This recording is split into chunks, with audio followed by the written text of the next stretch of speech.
Here's our journey into fog and candlelight. 8 eerie worlds, all stitched with lace, smoke, and secrets. If you love moonlit streets, forbidden tomes, and the whisper of something ancient just out of sight, you're in the right place. Let's start with a cult classic of Gothic dread, Bloodborne. Imagine waking up in a rain-slick Victorian city where the church promises healing blood, and everyone who takes it slowly turns into beasts. That's Yarnum. You play a hunter, and your job is simple to say and wild to do. Survive the night and trace this plague back to whatever nightmare birthed it. Combat is fast and bold. You dodge into danger, interrupt enemies with a well-timed pistol shot, and strike back to regain lost health. Your trick weapons snap and unfold mid-fight, so a cane can become a whip and an axe can stretch into a massive cleaver. The city is a maze of looping streets, locked gates, and clever shortcuts that make every return trip feel smarter. The mood is thick with cosmic hints and creeping revelations. Optional chalice dungeons add extra bosses and loot when you want more challenge. What hooks people most is the atmosphere. Towering cathedrals, whispering alleyways, and monsters that feel like living folklore.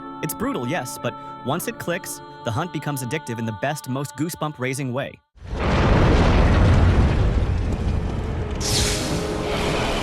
Call of Cthulhu. This one feels like paging through a wet, haunted case file. You play as a tired private investigator sent to a wind-beaten island to check a family's mysterious death. Of the Hawkins. What does this tell me?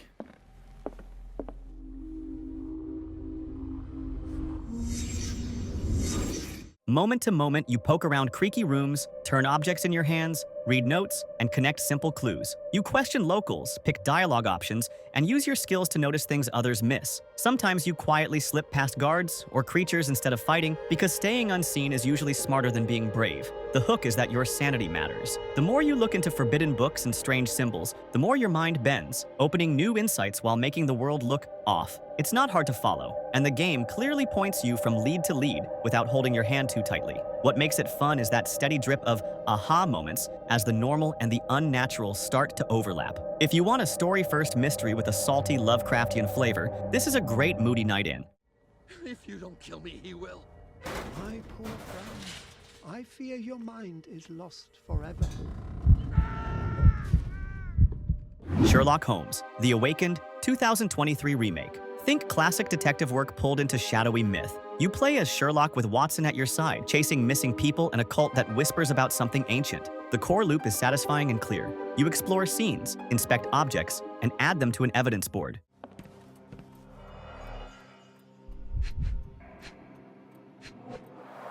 A deep stab reached the man's heart. Clean edges suggest a sharp blade, but the wound is too wide for an ordinary knife. You test simple theories, line up cause and effect, and see if your deductions fit the facts. When a clue checks out, new places open such as a chilly morgue, a locked study, or a foggy dock. You talk to suspects, match small details, and solve light puzzles like decoding symbols or figuring out how a mechanism opens. The remake smooths everything out so it's easy to steer, easy to read, and easy to follow the logic. The mood starts grounded and slowly tilts toward the uncanny, which makes every solved clue feel both clever and a little worrying. If you want a clear, hands-on mystery that slowly brushes against the cosmic, this is a warm cup of dread done right. Lies of P, 2023, plus Overture, 2025. Picture a grand city dressed in gaslight and iron, now overrun by uncanny puppets gone wild. You play a wooden hero who looks human, walking moonlit streets, opera houses, and factories while hunting for answers.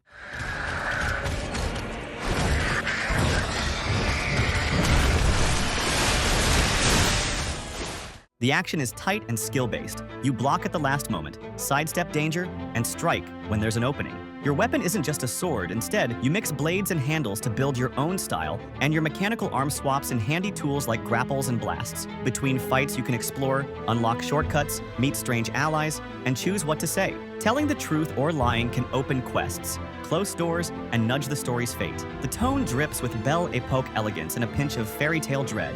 The Overture expansion simply gives you more of the good stuff, such as new districts to roam, fresh bosses to analyze, extra toys to try, and music that hums with that same haunted charm. If you want a precise action adventure where your timing, your build, and your choices all matter, this one feels like a long, stylish night of danger and discovery. Maid of Sker. This is a slow, spooky walk through a crumbling Welsh hotel where sound is everything. You're not a bruiser here.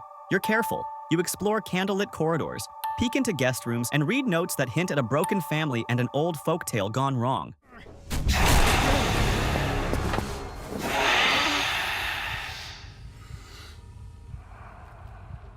The enemies, called the Quiet Ones, can't see well, but they hear every breath. You literally hold your breath to slip past them, duck behind furniture, or press your back to a wall until they shuffle by. You carry a small device that sends out a short burst to stun them, just long enough to escape, but it's limited, so you plan your route. The hotel is a maze of locked doors, simple puzzles, and hidden keys. And as you map it in your head, the place starts to feel familiar in a creepy way. There's no heavy combat to juggle, just smart stealth and tense moments where your heartbeat gets loud. If you enjoy folklore, hush-quiet sneaking, and stories that bloom from diaries and whispers, this is a chilling weekend retreat.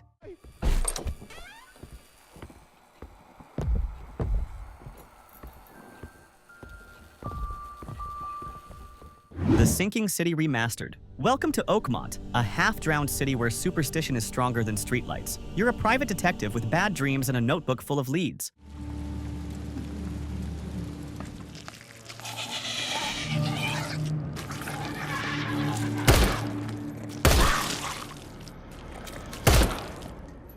The game lets you actually do the detective work, where you gather evidence, study photos, trace footprints, and pin clues together to figure out where to go next. There's no big glowing arrow here to help you find your destination. Instead, you ride a little boat through flooded blocks, wade down alleys, and choose which address to check first. Every case can be solved in more than one way, and your choices change who walks away and who disappears into the fog. When things get ugly, you use simple guns and homemade traps, but ammo is scarce, so you pick your fights. The remastered version cleans up the look and feel, giving sharper textures, richer lighting, steadier performance, and a crisp photo mode for those eerie dockside shots. What I like most is the pace. It's slow and sticky, but in a good way, like pulling secrets out of seaweed. If you enjoy open exploration, hands-on sleuthing, and coastal dread, Oakmont is a lovely place to lose a day.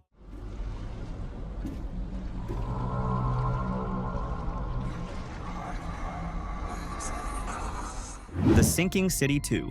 This sequel leans harder into survival horror while keeping that soaked, old-world mood. You're still a troubled investigator, but now the focus is tight, tense, and dangerous. From what's been shown, the loop is simple to grasp. You scout an area, search rooms for scraps and clues, and decide whether to sneak past a threat or stand your ground. Resources are limited, so a bullet or a bandage always matters. You build small upgrades, craft traps, and keep an eye on your nerves as the world bends in unsettling ways. There are still questions to ask and symbols to decode, but expect darker corridors, louder storms, and nastier close encounters. The city of Oakmont feels more hostile, with streets that push you into fights you'd rather avoid. That's the thrill, though. Every corner feels like a dare. Right now, it's still unreleased with the release date yet to be announced. But if you enjoyed the prequel and want a moodier, more intense dive into coastal occult mystery, this one looks like a night where your lantern sputters, your hands shake, and somehow you keep moving forward. Vampyr. This one puts you in a starving doctor's shoes during the Spanish flu in London. You play Jonathan Reed, a respected surgeon who wakes up as a vampire, and the game makes you live with that split life. You explore foggy districts,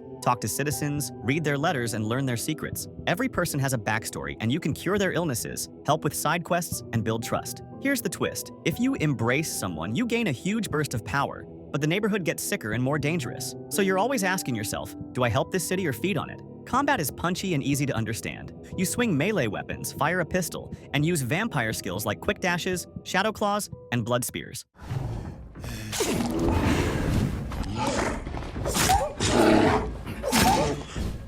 You craft cures, upgrade gear, and rest at safe houses to level up and pick abilities. The mood is rich with gaslight and grief, and your choices truly steer the story. If you like moral dilemmas, moody streets, and powers that feel wicked and cool, this is a great bite. Quick fact before we wrap up. Those thick pea soup fogs people imagine in old cities really came from coal smoke mixing with mist, which is why these games feel so smoggy and haunting. If you enjoyed wandering through these eerie worlds with me, hit subscribe so you don't miss the next deep dive. Tap like if this helped you find your next spooky adventure, and tell me in the comments which setting you'd move into for one night only and why. I read every reply. If you're hungry for more, queue up my video on 10 Frozen Apocalypse hidden gems. It's perfect for building your playlist of moody, late-night games. Thanks for hanging out, and I'll see you in the next one.